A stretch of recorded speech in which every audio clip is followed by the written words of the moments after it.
Hey there, Angela Herrington back with another session of the Deconstructing Faith Summit.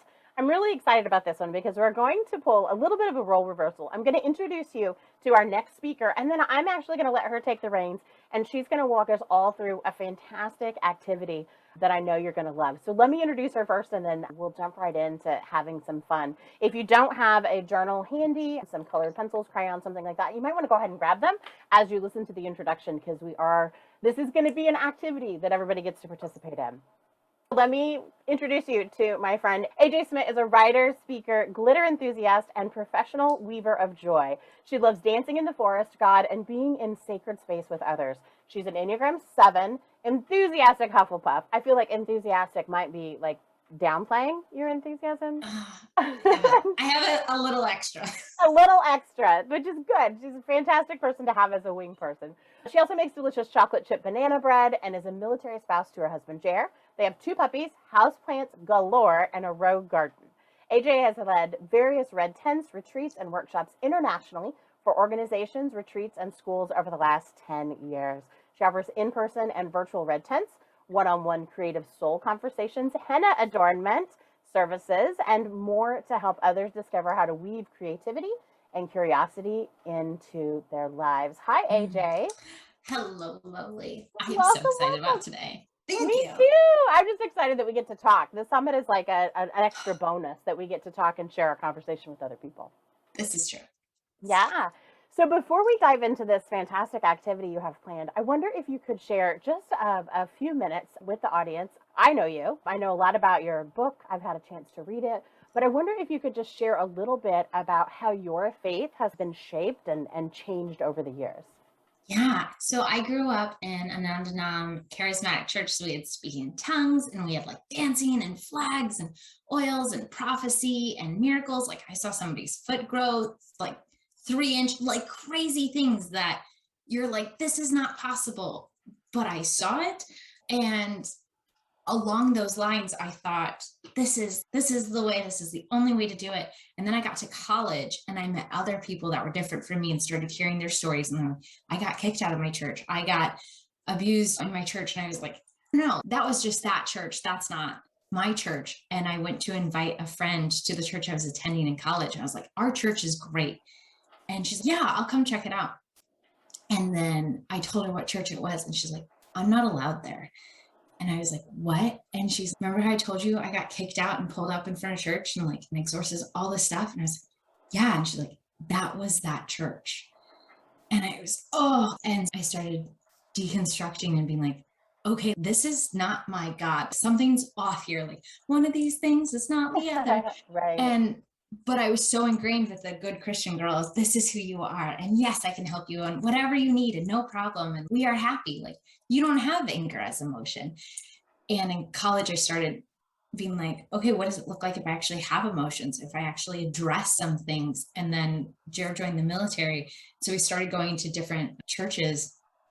And in college, I realized I was bi as well. And we went to a couple churches where they constantly talked about the gays taking over America and the liberal agenda.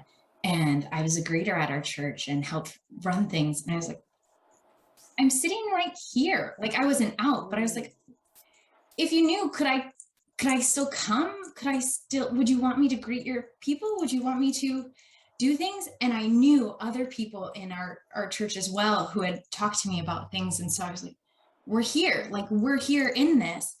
And it's just like the shame. And then I found somebody posted Sarah Bessie's Jesus Feminist article. And I was like, Yeah. I knew it. I was crazy. I'm not a crazy one. And I was like, because it felt like there's 2 islands. And I was just like, I'm going to stand in the water and I can be a feminist and the queer community deserves love. We're all made in the image of God. Like this shouldn't be. And I was like, I guess I'll just be in the water. Because by that time I was running red tents as well. And so people were like, those are devil witch circles. And I was like, no, they're not. I was like, this is good, holy work. I was like, it's open faith, but this is holy work. And so then I found Jen Hatmaker and I found Rachel Held Evans and I found Evolving Faith. And I was like, and it felt like I could breathe. And I found Dangerous Women Tribe, which is now Dangerous Women, led by Edilette. And I was like, this is my God. Yes. And then this last year, has been diving into more of even the feminine aspects of God and calling God goddess or they, them, or she, and what does that mean? All the things. So it's been a roller coaster and it's been hard. So just trying to find community and joy in the moments of connection and remembering that my connection with God isn't invalid just because it's different than what I grew up with as well. Yeah. It sounds like faith now is so much more expansive than it was Yes. growing up. Yeah. It feels Yeah. like there was a still creek that I grew up, or like a small river that was beautiful and clear water and just lovely, or like a lake, confined lake. And now there's an ocean and there's a whole ocean to play with. And we have slides and things, but also there's scary things in the ocean. Right. So it's, yeah, when you're told it's a slippery slope, it's your whole nervous system's like breaking gas, like the Come As You Are book and with your sexual breaking gas, but it feels like there's a spiritual breaking gas as well that's ingrained in us. Absolutely. Yeah, because there's so much conditioning that's designed, and we're told it's designed to keep us safe. And I'm using air quotes for anybody listening to the audio version. It's designed to keep us safe, but it's actually designed to keep us controllable. And so expansive and controllable don't really go together. And once you've got that conditioning, your whole body is, no, don't do that. It's not safe. But your soul is like, Chicky, come on, get out of the box. Like, go jump in the ocean. So I totally get that. Thanks for sharing that. That's really beautiful. My pleasure. And for those of you who don't know, I smile every time you use a water metaphor because AJ is also a mermaid. I got my legs on today. Yeah. Oh, she's got her legs on today. So sometimes she shows up as a mermaid for us. We'll post a photo in the group. Yeah. And be like, I love that. Yeah. God makes mermaids as well. God, I love that. I've been lucky enough to get an advanced copy of your book, and it's amazing. But for those who haven't had a chance to read it yet, can you give us just a little bit of insight about this idea of threads and red tents? Because I know that ties in heavily with this activity that we're going to do today. Yeah. So my book is Red Thread, Weaving an Embodied Life of Joy, and it comes out September 22nd, which by the time this airs is going to be like a week away, week and a half. Oh, wild. And so the idea is that we are whole people, and sometimes we get so busy and so caught up in things, sometimes in no fault of our own and just the way society wires us, that we forget to look at our whole selves and bring our whole selves to the table, mind, body, spirit, whole shebang.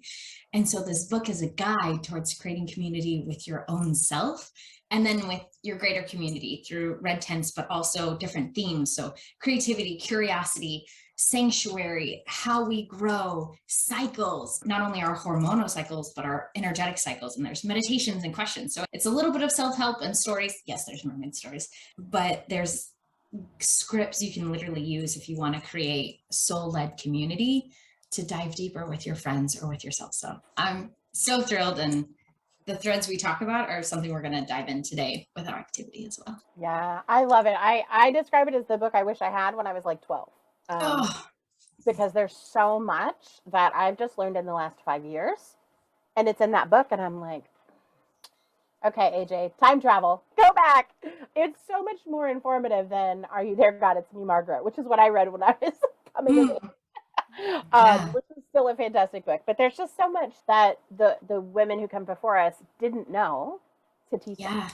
And this is a real good way of reclaiming some of that. Thanks for that.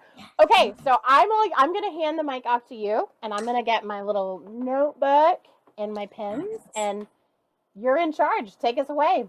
Fabulous. Okay, lovelies and adventurers, we're going to do some art today, and you're like, hold up, wait a minute. Like, I know no art. I'm not creative. There's not a creative soul in my body.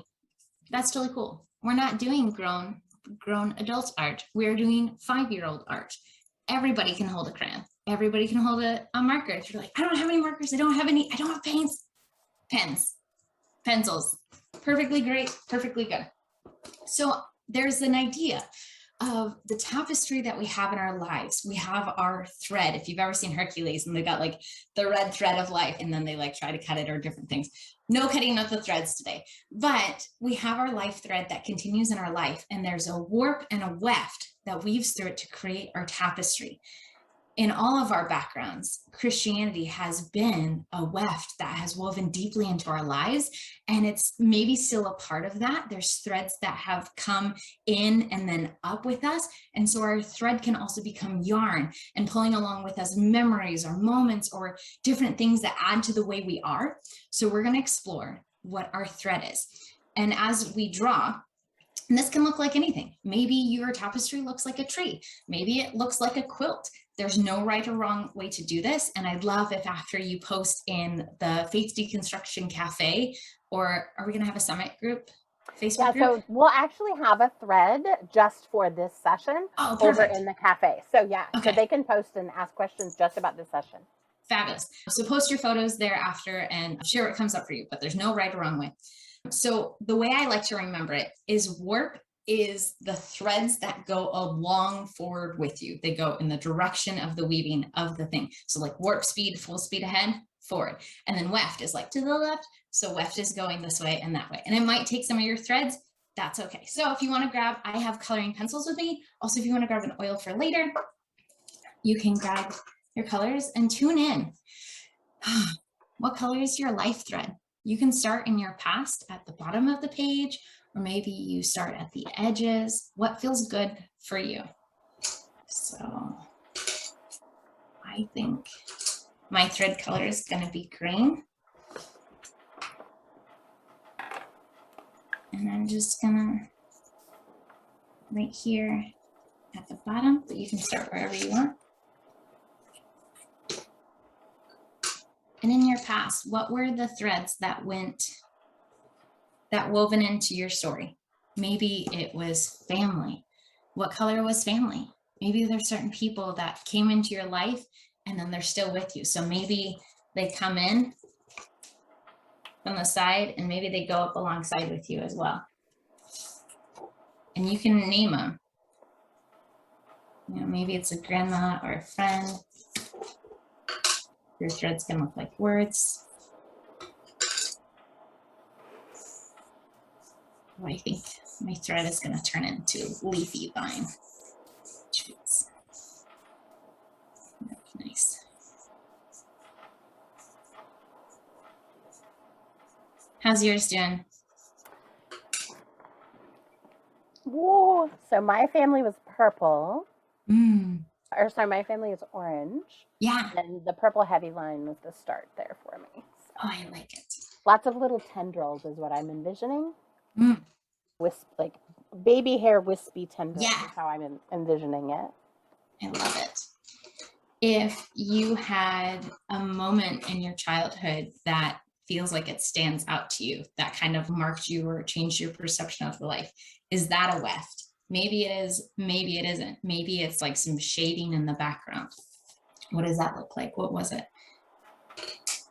And I want us to remember too that just because something is bad or doesn't feel great now, doesn't mean it's not in your tapestry adding contrast. That's still a part of your story, but we can weave a beautiful tapestry even with that in our background. We can weave new threads. So just if you're like, oh, this feels really ugly down here, I don't really like it, it's okay. We're going to keep going. There's so much grace and possibilities here, so no pressure.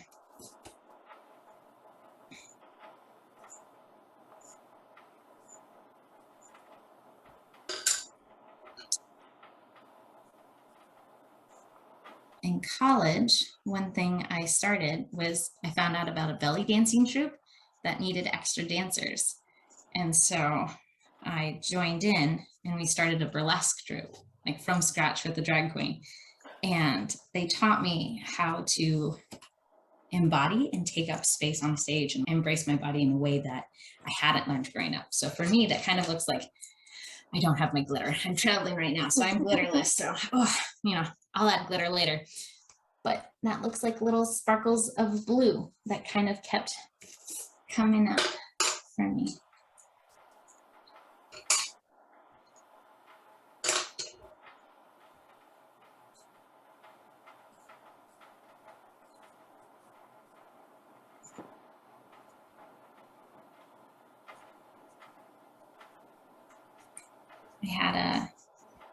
In high school, I had a person, a man I was in love with, and I thought I was going to marry him, as we do in high school, right? Right. But one night I got a call and he broke up with me, and it just completely wrecked me for quite a while. Because not that I was codependent at all, but there were some threads that continued hurt and harmed a little bit. His kind of thread goes off here, but it takes a little bit of mine with it and they follow me a little bit. So you can even have things that follow. What are you adding to yours? So I don't know how well this shows, but I noticed each of these kind of buds, almost, if you will. Those are all my babies. And so my two olders were very closer together, and then these were spaced out a little bit more. But yeah, I'm seeing that kind of not as a stopping point or a stalling point, but almost as a pause where there was some nurturing and some investment. Interestingly enough, that when I was pregnant, those were the seasons I was always most connected to my body. And I feel like as women, sometimes that's the only time we have permission to be really connected and extravagantly love our bodies. So yeah, that's what I've got coming up around that.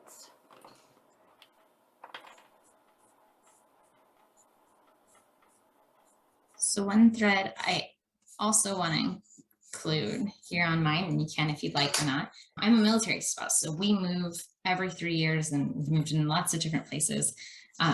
But I like to think of it as tiny non-evil Horcruxes that sometimes we travel to a place or we meet a person or different things, and they take a piece of our souls with them. I left a part of my heart in Hawaii, or I left a piece of my soul in this story or in this job or in this career or fill in the blank, right? Or in Christianity. And so I have Hawaii as one of those places. And I'm going to put Germany a little bit up here too, of traveling. Of what would it have been like? What if we would have stayed? Sometimes there's these questions that are like, what if we would have done? And sometimes that can put us on a loop. So we're going to explore that in a few minutes. But don't be afraid to, you're not losing any of your own thread. It's an additional split off, but you still keep weaving more things in. So you don't lose anything by having your threads split off too. Just some encouragement. It makes me think of those choose your own adventure books. I don't know if you ever read those, but you could follow one path as far as it went, and then you could always double back. Like, you know, if you hit a dead end, you could go back and you could say, okay, now I know what's down that path. I'm going to go this way. And retrace your steps a little bit. Love that. Yes.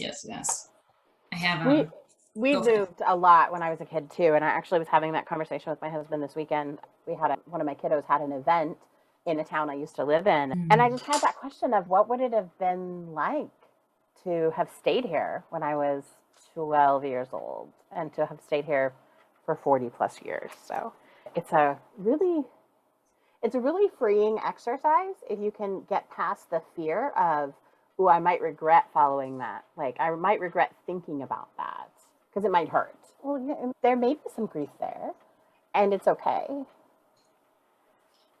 I think, at least in how I grew up with Christianity, if you had bad feelings, it meant that you weren't close enough with God to let God handle or deal with them. And so even though there's lament, and Abby Norman just wrote, You Can Talk to God Like That. And I was like, yes, I was like, this book. So if y'all haven't read it, go check it out immediately because it's astounding. But I think we get really scared to let ourselves feel because those deep emotions almost feel like they're going to wash us away. But Glennon Doyle talks about that our emotions, like, we got to feel them, all of them. And it like sucks. Let's just put that out there. Sometimes like we'd rather feel joy than feeling emotions. And even this year, like, I'm learning how to feel anger in a way I've never felt before. I've never allowed myself. So feeling the grief, or as you're writing this, if you have tears, that's okay. It's okay to feel it and just say, hey, yeah, that was a big deal. That was a big moment. That was heartbreaking. And we're still here. And it can be yes and. It doesn't have to be either or. We're done with dichotomies. So we can there are some dichotomies in life, but that doesn't need to be one of them. We can feel our emotions and be human. Yeah, my therapist always says that you can absolutely block out all the bad feelings, but you can't selectively block out just the bad feelings. And so if you're blocking out the grief, the emotion, what's considered lows in air quotes most of the time, then you're also blocking out the highs. And so what we end up doing is taking this huge God-given range of emotions and whittling it down to a one-lane highway that feels safe and feels controllable. And we miss out on so much joy.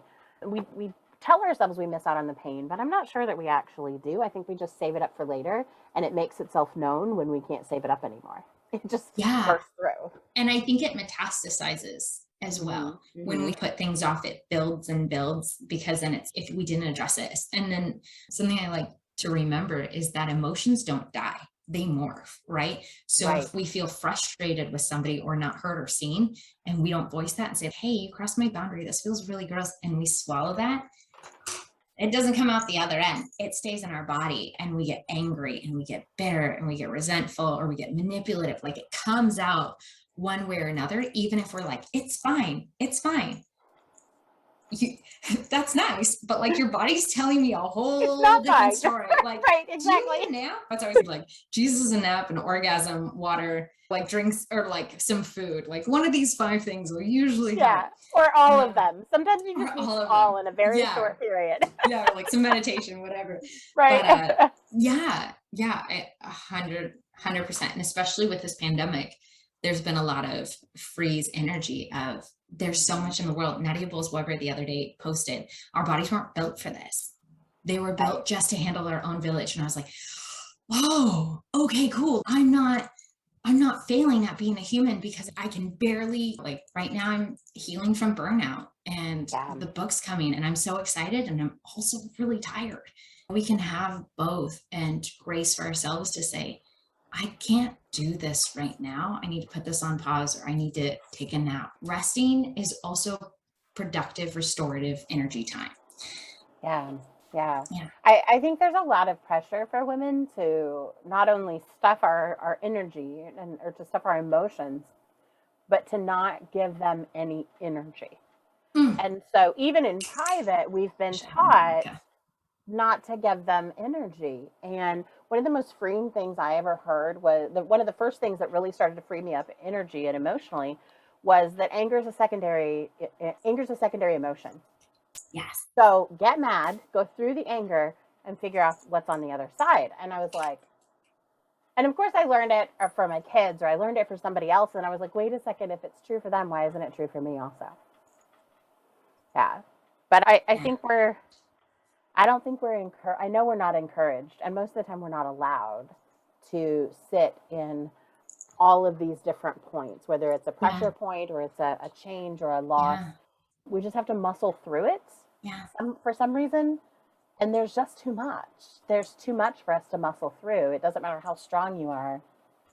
It's not going to work. You're not going to get there. Yeah.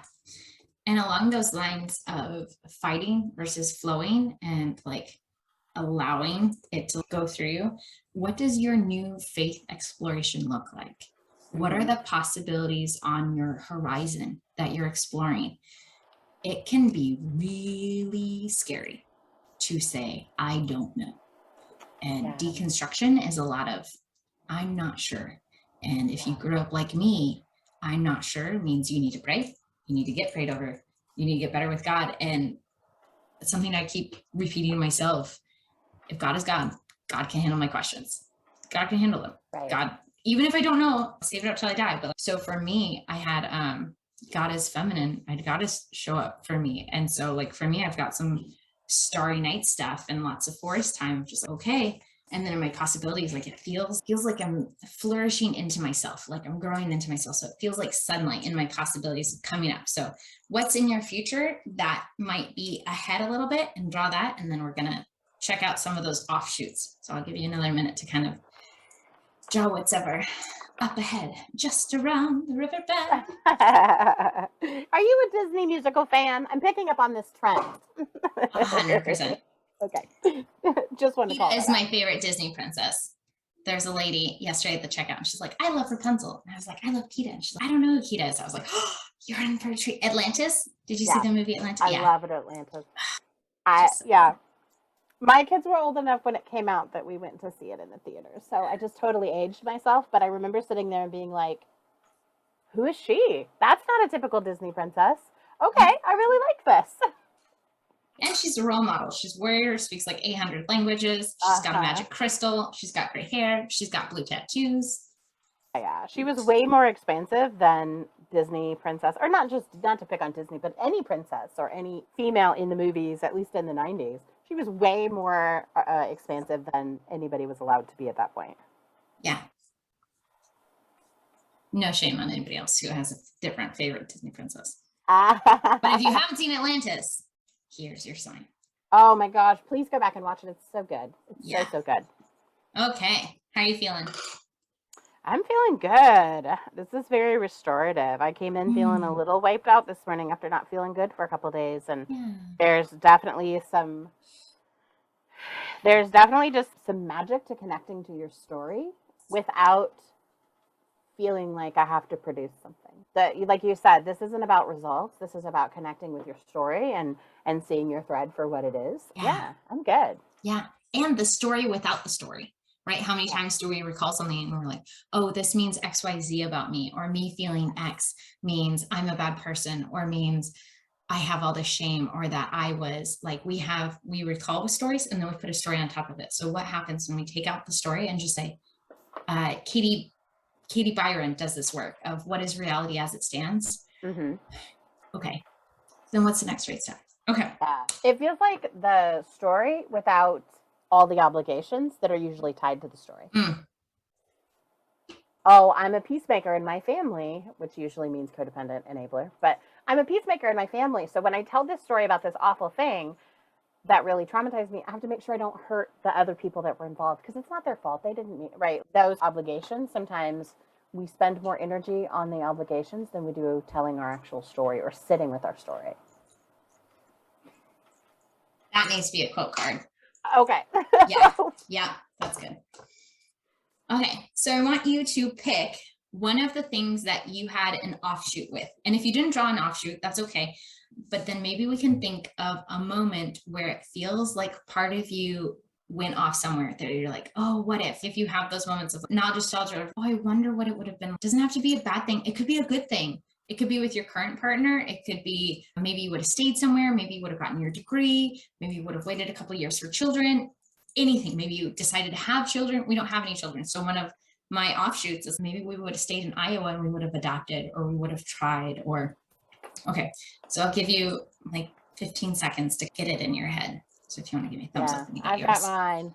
Okay. We're going there. I've got mine. Okay. And then I guess everybody else could pause too. So you can pause if you need to. Yeah. And there's also a chat box too. So if you want to drop it in the chat and as we're going along, feel free to do that.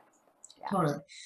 So this is not, we're going to visit this thread. So I call them possibility threads. The way I see the world, and you can take this, move it, twist it, however you, is that each time we make a decision, and this is probably a mix of a little bit of predestination and multiverse theory and a few other things, and makes me sleep at night, is that when we make a decision, the universe shifts and it splits a little, and that somewhere in the universe, a replicate universe is made, and that thread keeps carrying out. That kind of keeps going. Doesn't mean it's a real universe or anything like that, but somewhere in space and time, you got that degree and you went to college. You waited a few years before getting to your partner. You decided to go overseas and explore. You decided to anything like that. Somewhere in the world, in the universe, that's being lived out. So we're going to close our eyes and we're going to tune into our bodies, and we're going to get grounded real quick. And then we're going to visit. This isn't a guilt trip. This is a trip full of grace and understanding. Because when we can see, oh, somewhere this is being lived out, this is happening. I don't have to worry like, oh, I should have done. No, this is your thread in this lifetime. Right now, you have so many beautiful things you're about to weave in. This thread, it's taken care of. It's going over here. So we can leave that alone and know it's fine. It's being lived out. It's on another thread somewhere else. I'm doing that too. This is me now. And we can bring our focus to the thread we're on. Okay. Yeah. Okay. So if you want, you put your feet on the ground, you can lay down real quick, whatever feels supportive to you. Tune in your body and ask them like, hey, how do we want to just sit real quick? You can run your fingers through your hair. Take a deep breath. settle in real quick. You can rock or tap your chest. And just take a breath in and know that you're safe when you visit, and that this means nothing about you. We're just visiting to see. And it could be a good thing or a bad thing we're visiting, a choice you regret or a choice you wish you would have made. There's no shame. So when you're ready, I want you to imagine that you're like walking on a thread in a galaxy, that there's just open galaxy around you, and you're walking on this shimmery thread. You're completely safe. You're fine. There's magic here, so you can breathe the galaxy air. And there's all these threads around you crisscrossing all over. And you keep walking, and you see a thread that just vibrates a little differently. That this is the one that you're just going to check in on. You're just going to see. And so however you can, you hop over, walk over, stroll over, you walk on a couple stars, and you hop on that thread. You put your hand down on the thread or see or tune in. What does this thread look like? If this thread played out in real time, even if it's 10 years ago, what's happening now in this thread? Maybe you speak a different foreign language. Maybe you have kids, maybe you don't. Maybe you have blue hair. Maybe you have an extra tattoo.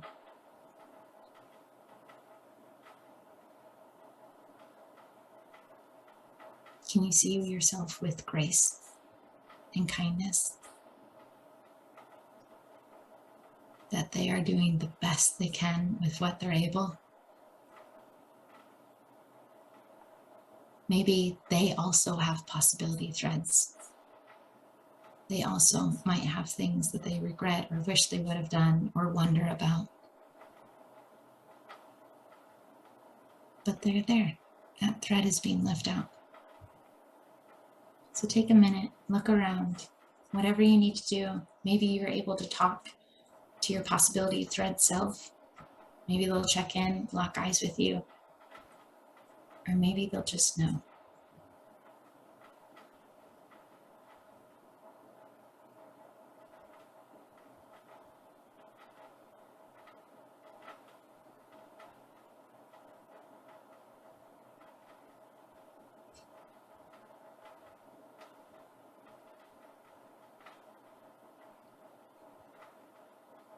And if it feels supportive to you, you can even bless this thread, whatever that looks like for you.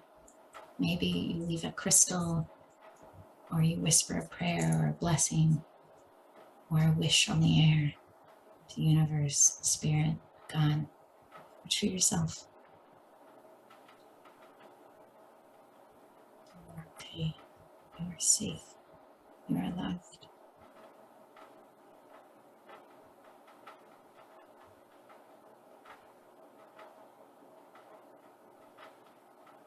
And when you're ready, say goodbye in whatever way feels supportive to you.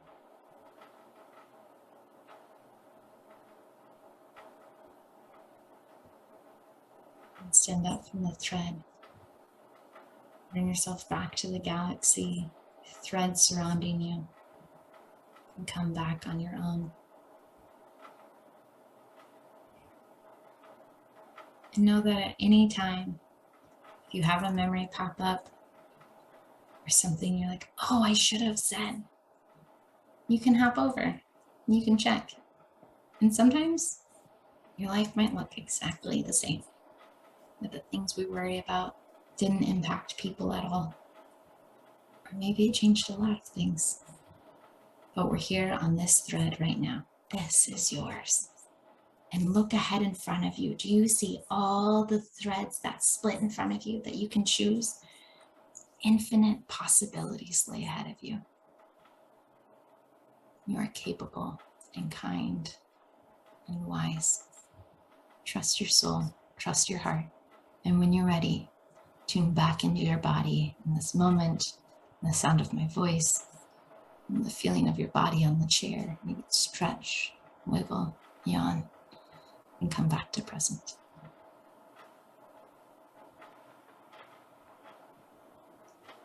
If you would like, I'm going to encourage you to just take 1 minute, grab your pen, and kind of journal out what came up for you. Sometimes when we meditate or different things or have these moments, we have an awareness and then we're like, I'll write that later. And then we forget.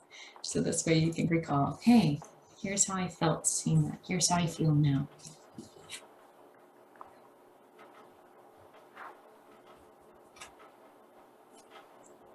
You can choose to put it on a different page if you're going to share your thread. That way you don't have to share your words with anyone. This is all your own.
You're good, giving yourself grace to explore, permission to see. I'm proud of you for being willing to do that. It's a big deal.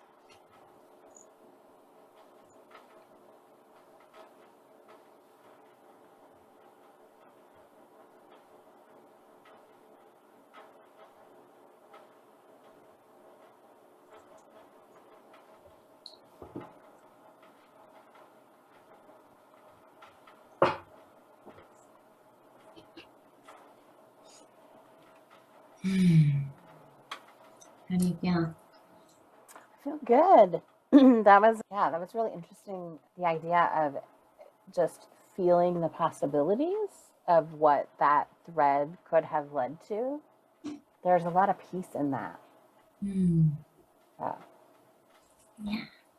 For my thread offshoot was seeing my daughter and my son. We were going to name them Piper and Shepherd. And so in mine, I'm there just chopping at the kitchen table, and she like runs out and she looks at me and she's, Mom, we're well cared for. You don't have to worry. And it's like the first time I did it, I was just bawling because we don't have any kids. And I was like, okay. And she's, we're good here. We're taken care of. You love us. Like, you're okay. Like, I don't hold this against you. And it just felt like this weight off my shoulders. Like, okay, I can be here and I don't have to have any guilt about this decision from anyone, including the possibility of this. So, yeah. Yeah, mine was, it's so funny. I talked about this on a Brene Brown post I guess sometime in July when she was asking about what is bitter. I think she's doing more research. Bittersweet. She's asking about bittersweet. And we fostered for a couple of years, year and a half, teenage girl. And she's the same age as my son. And so he's a senior now and is going into his senior year, and we're getting ready for college and all these things.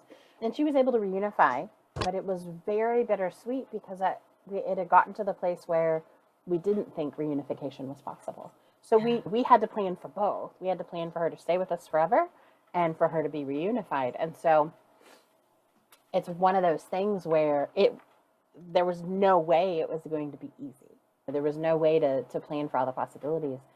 And so that was the thread that I followed is what if she had stayed? And I think that there's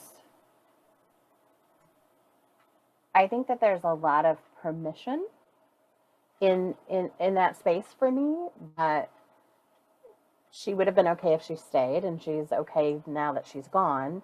And her being able to go home opened up some things here for us that wouldn't have happened.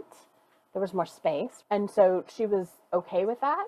and able to say, now look at the work you get to do and look at what I get to do. And so there was just a really beautiful conversation there about how would we have chosen for, if we could have chosen, would we have chosen for her to stay here? Of course we would have. Yeah. And also because that wasn't a choice, here's what's opened up for her and for us. And yeah, so really interesting. It's the first time I visited that possible thread. I've done some thread work before, but this is the first time I've gone down that road. And it's not closure, but it feels like acknowledgement, and it feels like there's some gratitude there for all of us just being okay, even though it wasn't an okay situation, if that makes sense. Yeah, that makes a lot of sense. Sometimes things aren't as open and closed book as we would like. People were going to get their hearts broken no matter what. And Yeah. honestly, she was going to get her heart broken whether she stayed or went. She was losing something. She was losing a family unit. So to be able to just visit that kind of thread and say, are you okay? Yeah. That's really meaningful. So thank you for that. You're welcome. And friends who are watching, I'd love to hear if you'd like to share what's below. You can also message me privately if you don't want to share it with the whole group. I'd love to hear and hold space for you as well.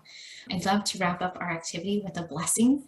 It's a blessing I do for the Joy Guild, which is our membership group, but it's just sometimes I feel when we get out of some spaces, evangelical ones, when we get prayed over and these different things, that we have to learn a new way of asking the universe for grace and blessings and kindness, and also allowing ourselves this. So I'm going to say Weaver of the Universe. I think it's in the Voice translation, and I remember seeing it and I was like, oh, yes. I was like, this is what I'm going to call that. And but replace whatever feels good to you with your own words. So hey, Weaver of the Universe, thank you for these fabulous people, adventurers and artisans and lovelies who are all gathered to explore their possibility threads and what being embodied means to them in this life, and bringing their whole selves to the table and reuniting back with themselves. And so I just thank you for the bravery and the willingness and awareness that takes to undergo that adventure. And I ask that you bless what they know. And if you have oil, you can put it on your forehead and follow me. Bless what they say, you can put it on your throat. Bless what they do, you can put it on your wrists. Bless where they go, you can put it on your ankles or your feet. And above all, bless who they are, you can put it on your heart space. They are a gift to me and many others. So may your day be safe, your week be grand, and your joy be abundant. Amen and amen. So may it be. Thank you. You're welcome. Thank you. Thanks for walking us through that. For those who are watching, if they're like, oh, this was something I want to spend more time in, what's one simple step that anyone can take this week to just sit in this space and kind of expand on some of the ideas you've introduced today? Yeah.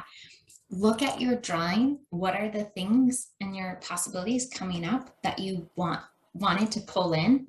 And then look for that this week. If you see an opportunity for adventure and you're like, oh, I could go rock climbing, pull that thread in. If you wanted like more homeness of like feeling grounded, go grab the food for that meal to make it. So whatever that thread was that you wanted more of, look for ways to weave that in this week, and then weave it in.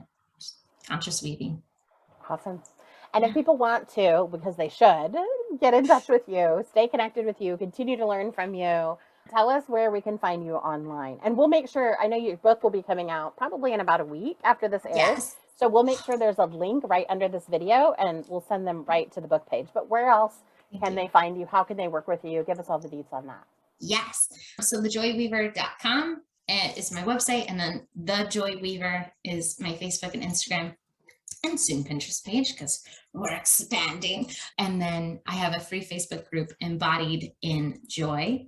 And then I have the Joy Guild, which is my membership group, and it's open for all genders. And we do Guild Tent, which is a 1.5 hour workshop diving into a theme. And we have meditations and playlists and kind of group coaching. So lots of goodness built into that. And then I do one-on-one work as well. And then our Red Tents is for women. And so we do those in person in San Antonio and then virtually online. So you can find all of that information at thejoyweaver.com. But I would love to get to know you and hear about your stories. So yes, come check out the goodness and come weave some joy into your life. Awesome. Thanks, AJ. Yeah, And thank you thank so you. much for everybody who's tuned in. You can hop over, there's a link right below this. You can hop over to the group and continue the conversation. Share your drawings with us. Share whatever level of comfort you have about this experience. And let's just keep the conversation going. And remember that by being active in the chat here and being active over in the Facebook group, you're actually picking up entries for the free seats in the Deconstruct Your Faith course that starts right after the summit. And so we're going to be picking some people who are highly engaged and giving away 2 seats for that course that starts next week. So make sure this is the one place that you get rewarded. I've said it a couple times. You're not going to get sent to the principal's office for asking questions out of turn. There is no turn. Everybody just hop in and have a conversation. Definitely follow up with AJ, and I will see y'all on the next session. Thanks so much for tuning in today.